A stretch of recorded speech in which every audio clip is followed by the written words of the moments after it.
અમારા ખોટા કર્યા ઓલા સાણંદ ગઢવી એની અરજી ખાલી મૂકી એ ડિવિઝનમાં આ અમારું હા જો તું બોલ આપણે કાંઈ ખોટું કામ નથી કરવાનું કાંઈ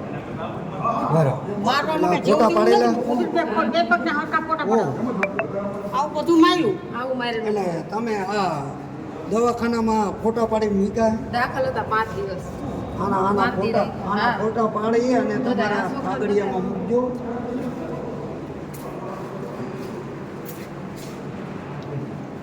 સમજો આ કઈ ખોટું કર્યું છે એમ પણ તમે કોઈ રજૂઆત જ નથી કરતા. ગાડેડાની ગોળી એક બાજુ ફરો. બોલો બાપા, શું રજૂઆત છે? શું બનાવે? બનાવમાં તો હવે આ લોકો રાતના હુતા હતા. ક્યાં હુતા ગામ રપાડે સર ગામમાં હુતા હતા અને રાતના કેટલા વાગે બેન બન્યું બોલો? ત્રણના ગાળામાં આ ઘટના બની. બાબત બોલો. બાબત એ હતી સાણંદ ગઢવી અમારા રૂપિયા ખોટા કર્યા. આ બાબત અમે અરજી દેતા એ લોકો એમને એવું કીધું તમે આ અરજી પાછી લઈ લ્યો, નકર તમને મારવામાં આવશે, તમને રાતે હુમલા કરવામાં આવશે, કોઈ આનો અધિકાર બનશે નહીં. ગમે તાર તમારી માથે ગમે કરી શકશું, નકર મકાન ખાલી કરીને તમને ઘરમાંથી ગામમાંથી તગડી મૂકશું. આ માટે આ બબાલથી જ અમારે આ વસ્તુ બની છે. અને આ લોકો સંગઠન કરી બાબો ગઢવી, સાણંદ ગઢવી, સંજય ગઢવી, દીપો ગઢવી અને બીજા 35-30 માણસ લોકોએ અમારી માથે રાતે 3 વાગે 2:30 ગાળામાં અમારી માથે હુમલો કર્યો છે. આ લોકોએ બિનગુની, અમારો કોઈ વાંક નથી, અમારો કોઈ દુશ્મન નથી કોઈ, તોય છતાં અમારી માથે આવું અત્યાચાર કર્યો છે. આ મારી બધાએ મોરબી જિલ્લા પોલીસને મારી અપીલ કરું છું, મને આનો તાત્કાલિક ન્યાય આપે. આ ન્યાય મને નહીં આપવામાં આવે તો હું અહીંથી એસપી કચેરીથી આંદોલન કરશું. સમાધાન કરવાનું નથી થતું. એ લોકો કદાચ અજમો રૂપિયા દે ને તો આનું સમાધાન મારે નથી કરવાનું. મારા ધણી દીકરા માથે પૂરી ધોંસ છે. મારા દીકરાને મારવા રાજી છે, મારા પતિની માથે ગાડી નાખી છે, મારી બા માથે ગાડી ચડાવવાની કોશિશ કરી છે, મારી નાની દીકરી માથે ગાડી નાખવાની કોશિશ કરી છે. તો આ લોકોનો મને જરાય પણ વિશ્વાસ આવતો નથી. આની માટે મારી એવી અપીલ છે સાહેબો લોકોને કે આની તાત્કાલિક ધરપકડ કરો. આ લોકોને મોરબીની જેલમાં બધે સંગઠન હાલે છે. આ માટે મારી દલિત હું કરું છું સાહેબો લોકોને બધાને. સાંભળતા જ નથી.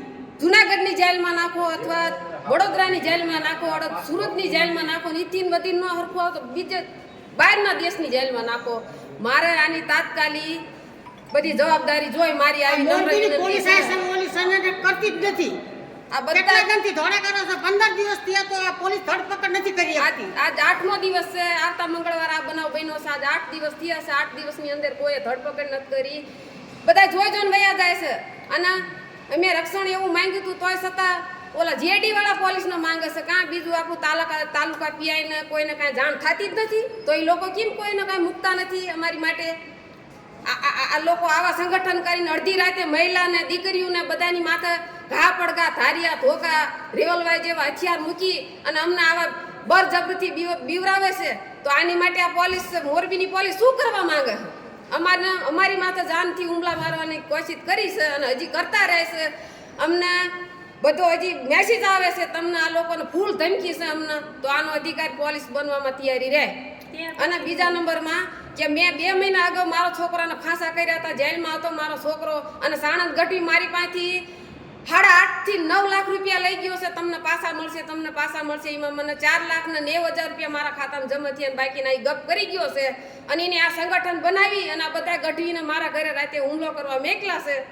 તો આનો જવાબદારી પોલીસની પૂરેપૂરી રહેશે. ને હવે પણ કાંઈ પણ અમને થાય છે એની જવાબદારી પૂરેપૂરી રહેશે. મેં 1 મહિના બાદ સાહેબો લોકોને અરજી દીધી છે, એસપી સાહેબને અરજી દીધી છે, ડીએફસી સાહેબને અરજી દીધી છે.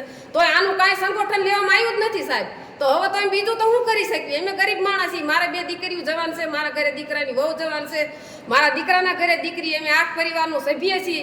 કોઈ પણ ને કાંઈ પણ થાય છે એ બધી જવાબદારી ડીએફસીની, એસપીની, જિલ્લા કલેક્ટરની અને તાલુકા પીઆઈની બધાની આ જવાબદારી તમામ રહેશે. મારા દલિત ભાઈઓ, મારા જય ભીમના માણસો મારી સાથે છે. મારે એની મદદકારી ફૂલ જોઈ છે.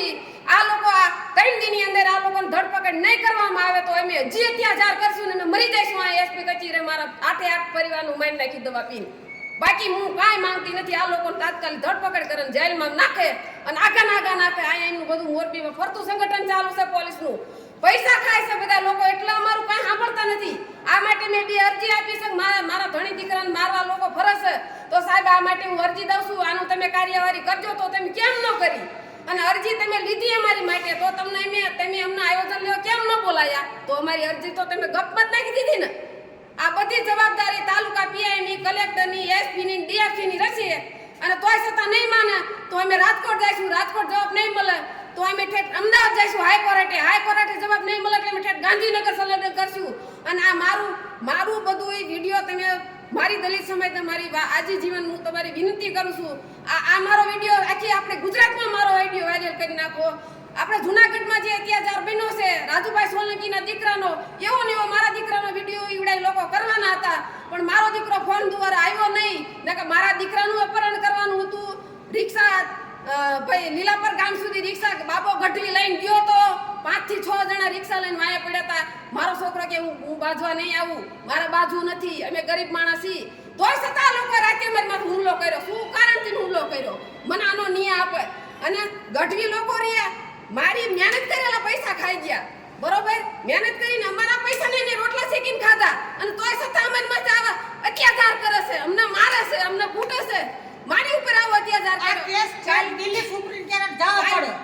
કાલ મારી દીકરીઓ કદાચ બજારમાં ફરશે તો એ લોકો કાંઈ કરશે, એની જવાબદારી કોણ? પોલીસ બનશે પોલીસ. આની પોલીસ આવતી જ નથી. 12 મહિનેથી છેલ્લા 12 મહિનેથી અમારા ઘર ઉપર આવો અત્યાચાર થાય છે, તો કોઈ ગામના નથી સપોર્ટ દેતા કે કોઈ પોલીસ સપોર્ટ નથી દેતા. તો શું કારણથી અમારી માથા લોકો આવો અત્યાચાર કરે છે? અમે કીનું ખોટું કર્યું, કીનું બગાડ્યું? મને એક અમારું આ વિડીયો તમે જે જોયો તે મોરબી તાલુકા જિલ્લાનું ગામ છે રફાળેશ્વર, ત્યાંનો છે. વિડીયોની શરૂઆતમાં તમે સાંભળ્યું છે કે બેન કહે છે કે સાણંદ ગઢવી વિરુદ્ધ અમે જે અરજી આપી એ અમારી ભૂલ. બનાવ એવો છે કે એક માથાકૂટની અંદર ગાડી રિપેર કરવા માટે આ સાણંદ ગઢવીના ગેરેજમાં નાખી હતી, અને ગાડી રિપેર કરવા માટે આ લોકોએ કટકે કરીને ઘણા બધા રૂપિયા આપી દીધા. જ્યારે વીમાની રકમ પાસ થઈ અને એને મળી ત્યારે ખબર પડી કે આ વ્યક્તિએ ખોટું કર્યું છે, તો એના વિરુદ્ધ એક અરજી આપવામાં આવી. અને આ અરજી આપીને એ આ લોકોની ભૂલ. આ ભૂલના લીધે થઈ અને ગઈ 24 તારીખે રાત્રે આ સાણંદ ગઢવીના પાગ્યાઓ આ ફરિયાદીના ઘરે પહોંચી ગયા અને એને માર્યા. ફરિયાદ દાખલ થઈ ગઈ છે. ટોટલ 8 વ્યક્તિઓ વિરુદ્ધ ફરિયાદ થઈ છે. તેમાં સાણંદ ગઢવી અને કોઈ બાબા ગઢવી છે. એ બેના નામ પોલીસે ફરિયાદમાં ઉમેર્યા નથી. ન ઉમેરવાનું કારણ એવું છે કે મોરબીના તાલુકા પોલીસ સ્ટેશનની અંદર ફરજ બજાવતા એક પોલીસવાળા જેનું નામ છે પંકજભાઈ, આ બંને આરોપીઓ એક એના બનેવી છે ને એક એનો ભાઈ છે. એટલા માટે આવા બેને આમાંથી બહાર રાખવામાં આવ્યા છે. 24 તારીખે ફરિયાદ દાખલ થઈ છે. આજે 30 તારીખ થઈ. આ લોકો રોજ પોલીસ સ્ટેશનના ધક્કા ખાય છે, પણ કાંઈ ભેગું થતું નથી. આજે સમાજના આગેવાનો સાથે કલેક્ટર કચેરીએ પણ ગયા હતા. એસપી સાહેબ એને મળ્યા નથી, ડીવાયએસપી સાહેબ એને મળ્યા નથી. ફરિયાદ થઈ ગઈ છે, બીજા આરોપીઓની ધરપકડ થતી નથી. તો ખબર એ નથી પડતી કે આ પોલીસ યુપી પોલીસ જેવી થવા માંગે છે કે થઈ ગઈ છે. જ્યાં દલિતો માથે અત્યાચાર થાય ત્યાં પોલીસને શું તકલીફ પડતી છે આરોપીઓને અટક કરવામાં. અને મેં જ્યારે ડીવાયએસપી સાહેબ હારે વાત કરી ત્યારે એણે એવું કીધું હતું કે આમાં એવું કાંઈ છે નહીં, અને જે સુલતાન કરીને છોકરો છે એ પણ પાસાનો આરોપી છે. તો એ પાસાનો આરોપી હોય તો ભલે રહ્યો, પણ એના પરિવારનો શું વાંક છે આમાં? એ તો ક્યાંય હતો નહીં, એના પરિવાર તો ક્યાંય હતો નહીં. આવીને એને માર્યા, આ તમે અત્યારે જે એના છોકરાના વાળ ઉપર ટાંકા જોયા, એ બેનના પગ ઉપર જે માર્યા હતા એ નિશાન જોયા, આ બધા તો આવી રીતે કોઈ પાસાનો આરોપી હોય કે કોઈ નાનો મોટો ગુનેગાર બન્યો હોય તો એના ઘરમાંથી આવા બનાવો બને, લોકો આવીને મારી જાય તો એની ધરપકડ નહીં કરવાની? તો પોલીસનું કામ આ ગુંડાઓ કરે છે એવું માનવાનું? મેં એ લોકો સાથે જે વાત કરી હતી, જે સુલતાનનો ફોન આવ્યો તો એણે મને કીધું કે આ સારંગ ગઢવી અને બાબા ગઢવી એનું નામ પોલીસ નાખતી નથી. એ રેકોર્ડિંગ પણ મૂકું છું. ડીવાયએસપી સાહેબ અને પીઆઈ સાહેબને હમણાં ફોન કર્યો તો પણ રિસીવ નથી કર્યો. એ બંનેના નંબરે નાખું છું. એને પૂછો કે તમને તકલીફ ક્યાં છે? આ દલિતો છે એટલા માટે તકલીફ છે કે આમાં તમારા પોલીસ સ્ટેશનની અંદર નોકરી કરતા કર્મચારીના સંબંધીઓ છે એટલે તમે આ ધરપકડ નથી કરતા? ઓડિયો સાંભળો અને ફોન કરો. હાલો સાહેબ નમસ્કાર. નમસ્કાર સાહેબ વાત થઈ હતી પછી તમારે સાહેબ હારે? હા સાહેબ અરે વાત તો થઈ છે. શું કીધું સાહેબે?